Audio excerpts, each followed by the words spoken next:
Women often don't leave abusive homes because of fear of being found by their abuser. This fear stems from being told that they are unfit to take care of themselves and fear of violence to them and or their children if they are found after escape. So, my name is Ann Burnett. I'm a professor here at NDSU, and I'm the Director of Women Gender Studies. I'm Arian Fawcett. I'm the Assistant Director of Women and Gender Studies at NDSU. So my name is Ann Sleddy, and I'm the Communications Coordinator here at the YWCA.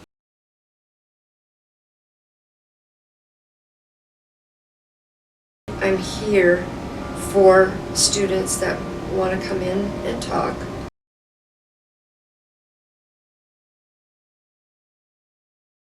One of the things that I love about my job is that I get to write stories of the women that we serve. Femmes for Change is an organization of female students coming together to raise awareness about this underground issue with very visible consequences. We have traveled to interview and document what our peers know about this plague of our community and garner information from sources around the Fargo-Moorhead area that work in education and direct influence against these issues. As an organization for change, we have come together as women to shed light on the consequences of domestic violence and its direct leadings to homelessness.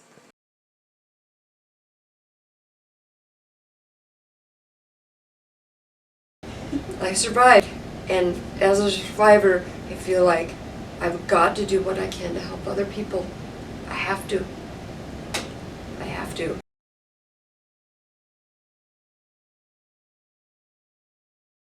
Some of my research revolves around issues of especially date rape and communication.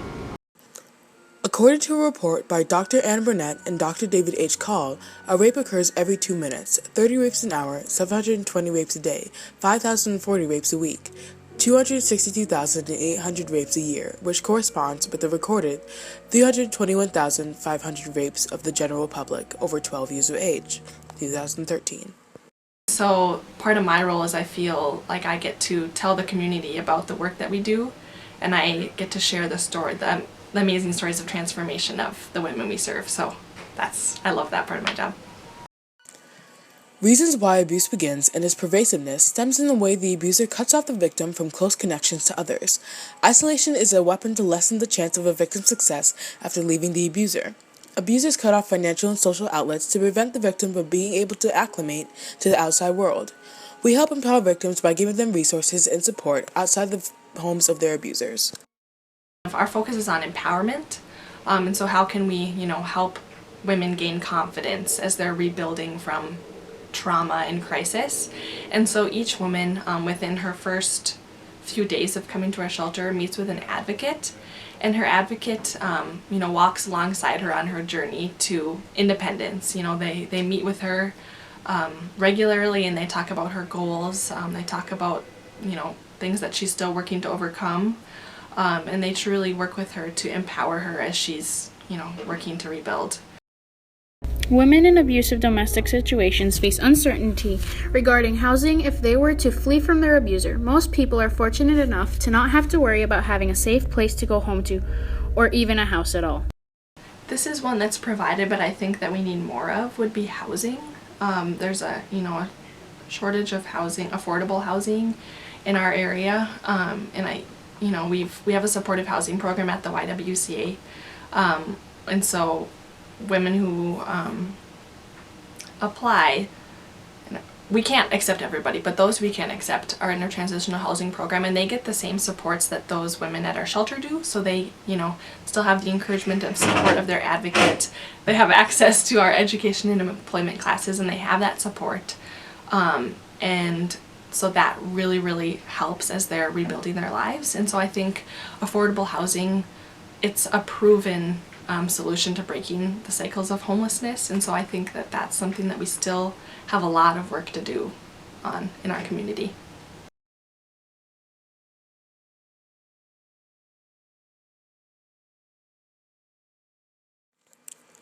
If she were to leave, how would she support herself? Financial control usually means the abuser is the one that has a job and maintains the budget.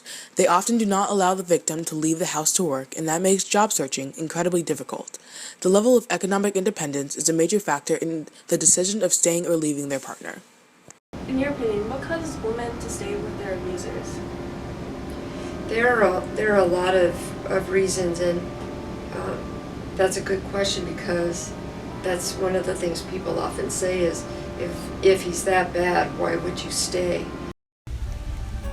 In some cases, there are children to factor in. Another leading reason as to why women choose to stay with their abusers is that the woman does not want to deprive the child of a parent. These women decide to put the better interest of the child first over their own safety. Women will often take abuse to protect the child at her own expense. One might be finances.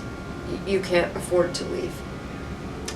Two might be a feeling about what happens with the children. Three, where would you go, even if you had the money? The biggest thing, in my opinion, is self-esteem. That you are in a relationship that is abusive, you get beat down so low, you can't even think about how you would leave. And I think that's the piece that people miss a lot. You are not at your best, and you don't feel that you can survive without being in that relationship. And as strange as it may seem, oftentimes the victim loves the abuser. They can see the abuser's good qualities and focus on those instead of the abuse. With each incident, there is a promise, a bit of hope that it won't happen again, that the abuser is truly sorry and will make things better, but that almost never happens. The only way to effectively escape the abuse is to flee, but even leaving can have consequences. If you leave and if you're found, you might be in more danger than if you just stayed. As byproduct of the tension, the abuse occurs when the abusive partner releases their feelings as abusive behavior. This is when the abuser makes deliberate decisions regarding violence to regain loss of power in the relationship. Batterers are not out of control. They do not lose control and act out violently. The abuser uses violence as a means of control, not a reaction due to lack of control.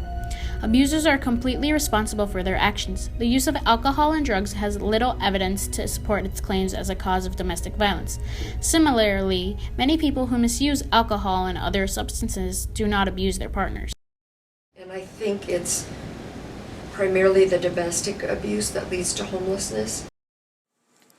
The effect domestic violence has on women and the resulting homelessness are two distinct topics that must be addressed and evaluated to understand how we as a community can make the personal, hidden issues visible and treatable.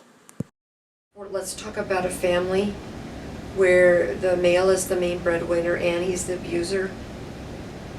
If you decide to leave alone or with your children and you don't have a job, you haven't been trained in a livelihood, you are more likely to be out on the streets alone. And then if on top of that you've been abused, you have no self-confidence, maybe you have some PTSD or stress from it, that's not going to help you survive on the streets. So there's a very strong link there. When a woman comes to our shelter, our first focus is meeting her basic needs. So a lot of times women and children will come to our door in the middle of the night with nothing really but the clothes on their backs. And so our number one priority is to provide them with the basic needs like food and shelter and clothing and things that, they didn't come with but are crucial to their survival.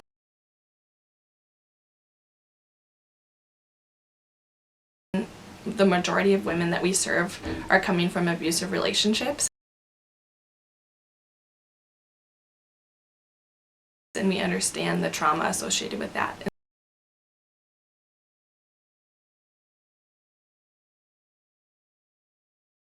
And so we, if they would like, pair them with counselors at the Rape and Abuse Crisis Center to help work through the trauma that they're overcoming.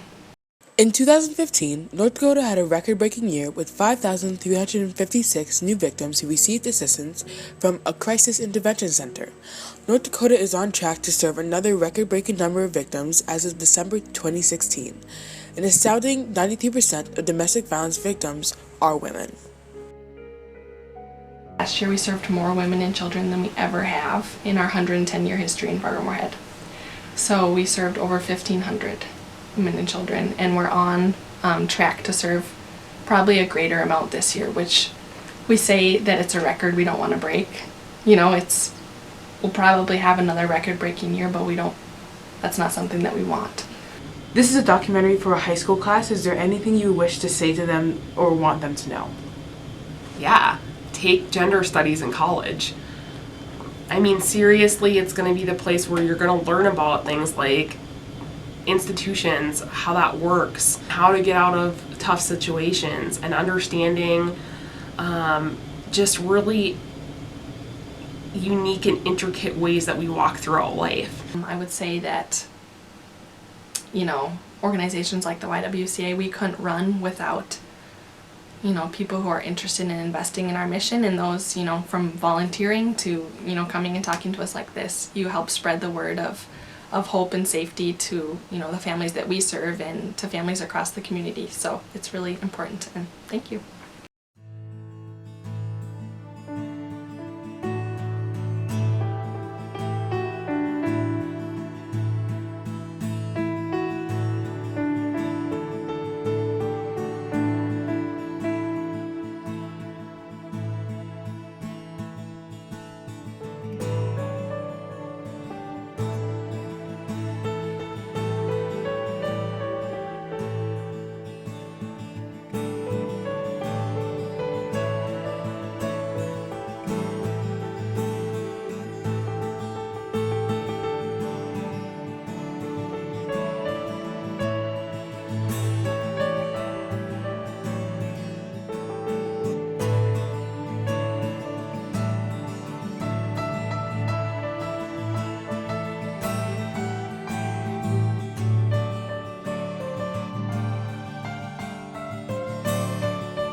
Change the world if you set your mind to it. No donation or kind act is too small.